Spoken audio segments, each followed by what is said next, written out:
I'm Mike Mufson from Redwood Investments. And thank you to SIF for inviting us to share some of our research on incorporating ESG factors into our investment process. And I really appreciate being on this panel because I think it's a very interesting topic, and a lot of what I say is going to go along with what you've already heard. I do have one quick point of disclaimer.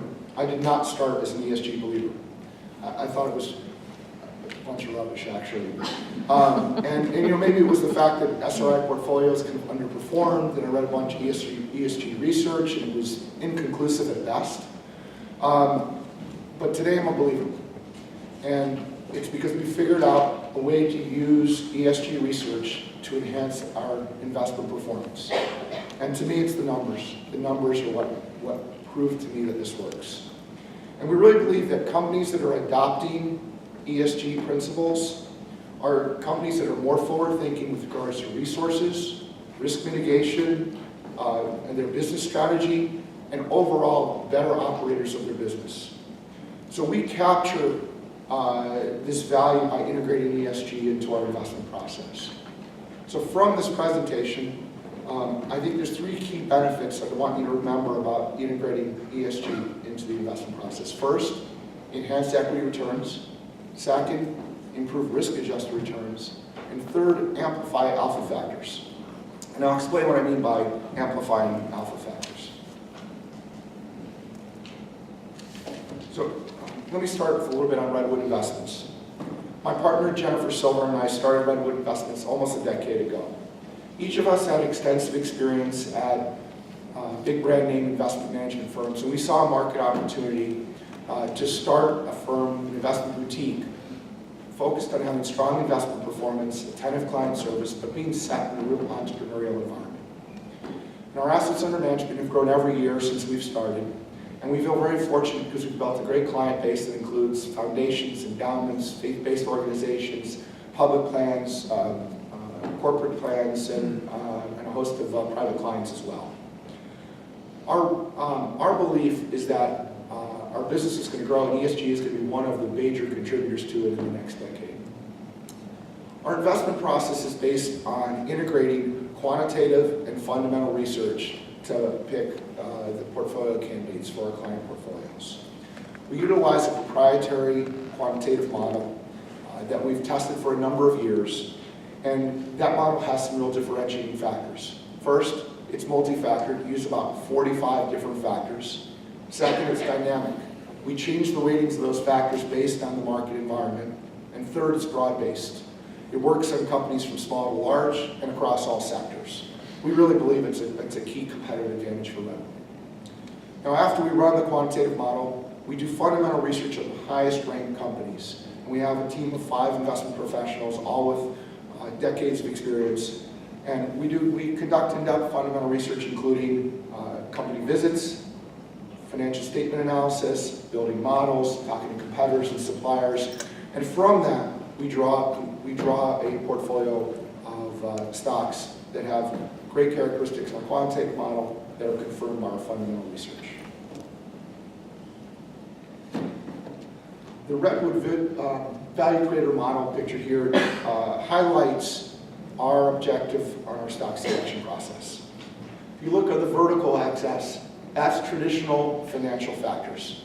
So those are things like fundamentals, valuation, quality. So for fundamentals, we're looking for rising earnings estimates, positive earnings surprises.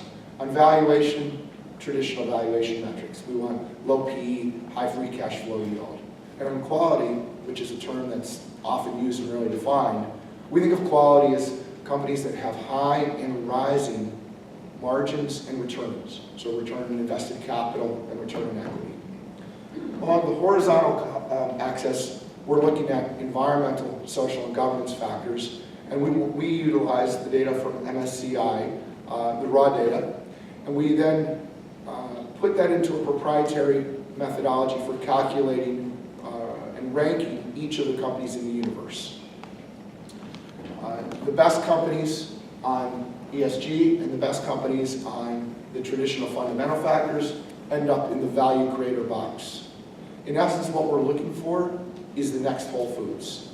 Great fundamentals and great ESG characteristics.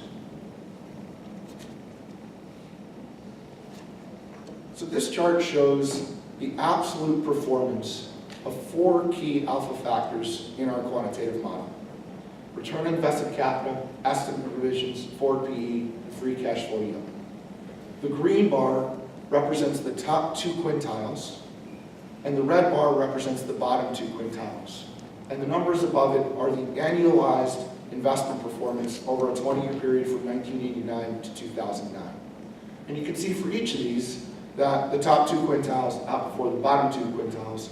The gray bar is the universal average or the benchmark, the Russell 1000, over that time period. Now this is a pretty interesting 20-year time period because it captures bear market of 1990, bull market of the 90s, the tech bubble, subsequent recession and collapse. You have the next recovery, the housing bubble, and the Great Recession of 2008. It's got several market cycles in there.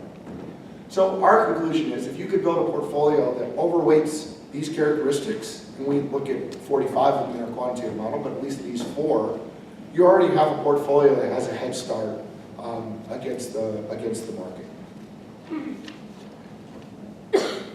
So given the predictiveness of those factors, and I talked about kind of the inconclusive nature of ESG research, why even worry about ESG? I mean, we should be good enough with just what we've got. Well, we probably started off thinking that, but then we went down a research process on ESG and integrated it into our stock selection process. The example in this slide talks about, or looks at return on invested capital. The value creators is that green box, those companies that had excellent ESG characteristics and excellent fundamental characteristics. And they have an average return on invested capital of 13%, more than 13%. Our quant model buy list, which would have just been previously that vertical column, just looking at good fundamentals, better than the market, which is 5.58, but not, and far better than the high risk stocks, below, only about 3%. We call this an amplifier. And we know that from the previous chart, companies that have high ROICs tend to outperform. Well, here we can actually narrow the universe down and identify even more with a high return on invested capital. And we found that this works in multiple other areas. Write-offs, companies that are value creators have far fewer write-offs. They have a higher free cash flow yield. They have higher estimate revisions. We can find many, not all 45, but many of the characteristics in our quantitative model are amplified by incorporating ESG into that. So we really believe that the addition of ESG metrics into the investment process is really just a better look at the mosaic. So think about investing as a puzzle. You have this big puzzle, and PE is one piece of it, and earnings surprise is another piece of it, and return on invested capital is another piece of it. You don't have the full view of it. You've got a couple of pieces, and you're trying to draw a conclusion of what the puzzle is. Adding ESG just adds in more pieces of that puzzle. You don't have 100%, but you have more views of the puzzle. Now, as a portfolio manager for more than 20 years, one of the things that I find really hard is to walk in the morning and find a blowout. So some stock that had bad news overnight, earnings were disappointing, product got recalled, there was a plant fire, something happened that was unexpected, and the stock is down 10, 20% or more. We define a blow-up, for the sake of argument, as any stock that's fallen more than 10% relative to the market in one day. So S&P is down 1%, any stock has to be down 11% or more to qualify as a blow-up. Our research proved that if you integrate ESG into the investment process, you can reduce the number of blow-ups in a portfolio. So the value creators, well, let's start with the universe.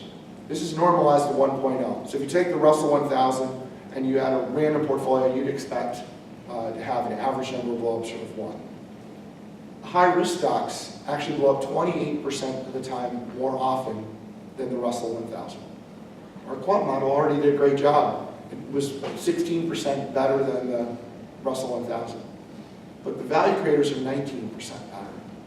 So we can actually protect the downside even more by incorporating ESG into the process. And I think that's very similar to what Dina and Peter had said.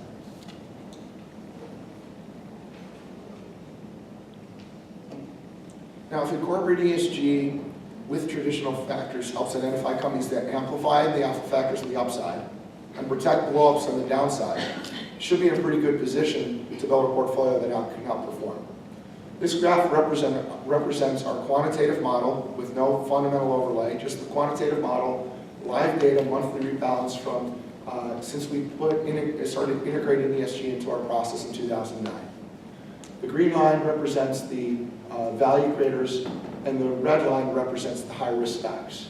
And you can see over that time period that the value creators have outperformed the market, and high-risk stocks have underperformed the market. Generally, you would expect to get additional upside to a portfolio, you would increase the risk taken. What we demonstrated here using standard deviation tracking error is that our value creators are roughly the same as our quant model buy list as far as risk exposure, and they're far better than both the universe and the high risk. So we believe that by incorporating ESG into the investment process, you can actually have better risk-adjusted returns. So putting this into true practice, we looked at Redwood's investment performance. This is our large cap product, including our ESG and SRI products, or SRG portfolios, or composite. In this chart, this is the eVestment Alliance ranking. You would want to be higher. Higher is the better in the overall ranking. The best would be 1 and the worst would be 100. So in the 1 year, 3 year, and since inception time period, our strategy has been able to outperform the universe, the top quartile, and outperform the benchmark. So I'm particularly excited about ESG. I think this is a great time for ESG equity investing. The state of ESG and equity investing today reminds us of where we were 20 years ago with more quantitative tools and analytical tools. There was a lot of inefficiency. There was a lot of doubt. I think back to my time at Putnam Investments, we started to adopt Zach's earnings surprise data in the early 90s. And the data was a little sketchy, but we thought it really provided some upside information. And we met with a lot of doubt and a lot of skepticism. Even internally at Putnam, people said, I'm not sure this is going to work. We found it to be a great advantage because there were inefficiencies and there was upside to be had.